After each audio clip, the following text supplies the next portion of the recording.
নমস্কার বন্ধুরা, আশা করতেছি সকলেই ভালো আছেন। প্রতিদিনের মতো আজকেও একটা রেসিপি নিয়ে চলে এলাম। রেসিপিটি হচ্ছে পাবদা মাছ দিয়ে বেগুনের তরকারি। এই জন্য এখানে আমি বেগুন নিয়ে নিয়েছি এই সাইজের, আর আমি বেগুনটাকে 4 ভাগে ভাগ করে নিয়েছি। বেগুনের মধ্যে সামান্য হলুদ দিয়ে দিব, আর অল্প পরিমাণে লবণ দিয়ে বেগুনটাকে লবণ হলুদ দিয়ে মেখে নিব।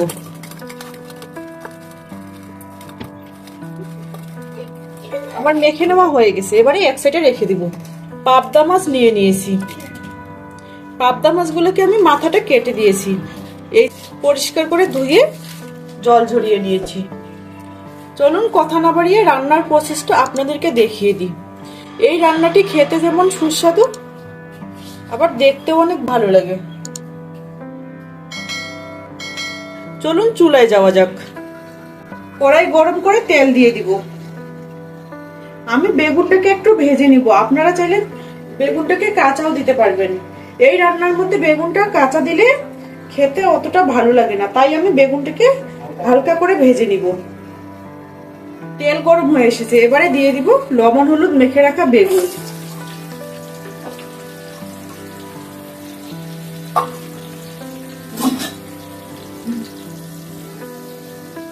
আমার রেসিপিগুলো যদি আপনাদের ভালো লেগে থাকে একটা লাইক করবেন, চ্যানেলটিকে সাবস্ক্রাইব করে পাশেই থাকবেন।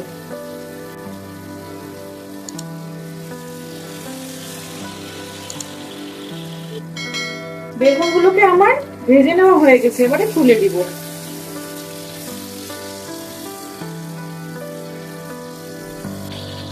এবারে এই তেলের মধ্যে দিয়ে দিব পেঁয়াজ কুচি। এখানে আমি মিডিয়াম সাইজের 2টা পেঁয়াজ নিয়ে নিয়েছি।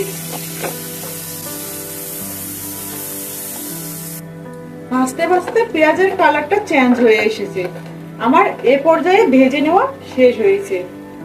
এবারে দিয়ে দিব আদা রসুন বাটা।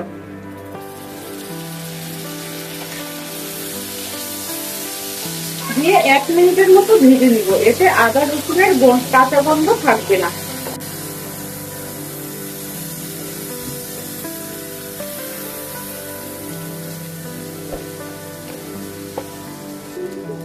এক মিনিট ভেজে নেওয়ার পর অ্যাড করব আমি অল্প পরিমাণে জল।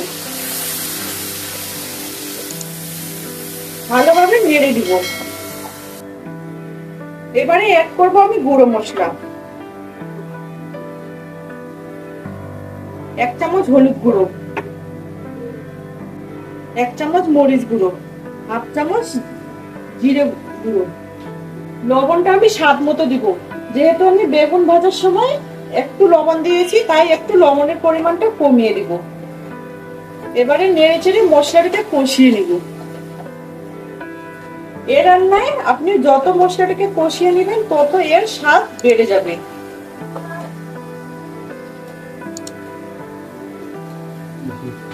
দেশের বাইরে প্রবাসী ভাই ও আপুরা, আপনারা আমার এই রান্নার প্রসেসটি ফলো করে রান্না করতে পারেন। এইভাবে রান্না করলে বেগুন দিয়ে পাবদা মাছ খেতে অসাধারণ লাগে। আমার এই রান্নাটি পুরাতন রাঁধুনিরাই নয়, নতুন রাঁধুনিরাও চেষ্টা করলে পারবে।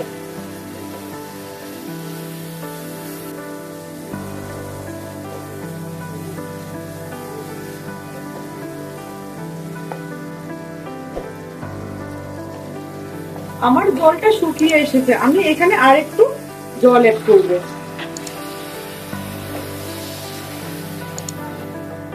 জল অ্যাড করে ভালোভাবে নাড়াচাড়া করিয়ে নেব।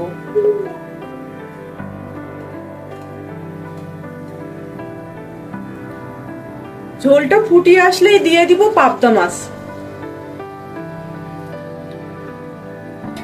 এর রান্নায় আমি পাবদা মাছটা কাঁচা দিয়েছি, আপনারা চাইলে অল্প পরিমাণে ভেজে নিয়েও দিতে পারবেন।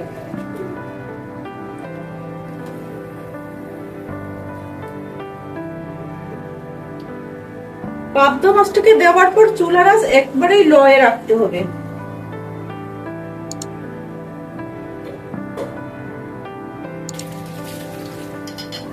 ঢেকে দিয়ে আমি 5 মিনিটের মতো রান্না করে নিব। 5 মিনিট পর ফিরে আসলাম। এর মধ্যে কিন্তু আমি 2-1 বার নেড়ে দিয়েছি। আর এই নেড়ে দিতে হবে কিন্তু একেবারে আলতো হাতে, যেন মাছটা ভেঙে না যায়। আবারও কিছুক্ষণ নেড়ে দিব। নেড়ে দেওয়ার পর আমি জল দিয়ে দিব।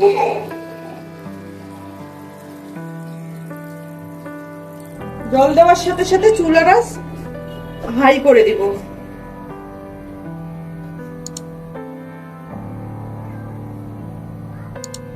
এবারে অপেক্ষা করব ঝোলটা ফুটিয়ে আসা পর্যন্ত। ঝোলটা প্রায় ফুটিয়ে এসেছে, এবারে দিয়ে দিব ভেজে রাখা বেগুন, দিয়ে একটু নাড়াচাড়া করিয়ে দিব। বেগুনগুলোকে ছড়িয়ে দিব।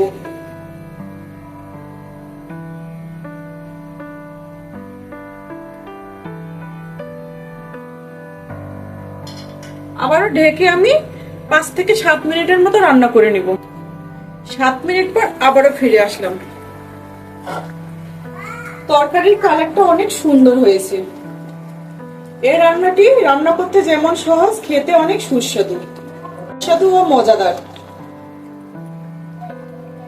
আমার রান্নাটি প্রায় হয়ে এসেছে। আজকে এ পর্যন্তই। দেখা হবে অন্য কোনো রেসিপি নিয়ে। ততক্ষণে ভালো থাকবেন, সুস্থ থাকবেন। ধন্যবাদ।